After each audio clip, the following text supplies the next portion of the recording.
जैसे गाइस इस वीडियो में दिखाया गया है कि पानी में शैम्पू और फेविक्विक मिलाने से आग लग जाती है, तो हम भी ट्राई करेंगे।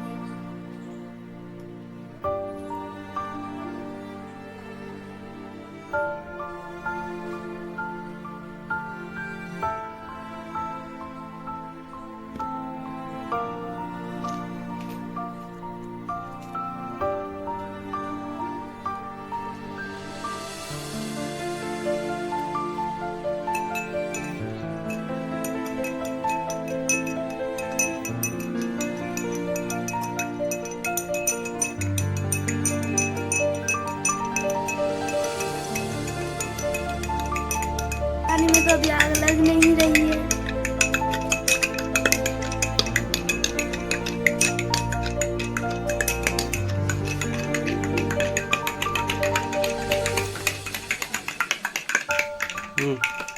तो गाइस ये वीडियो फेक थी,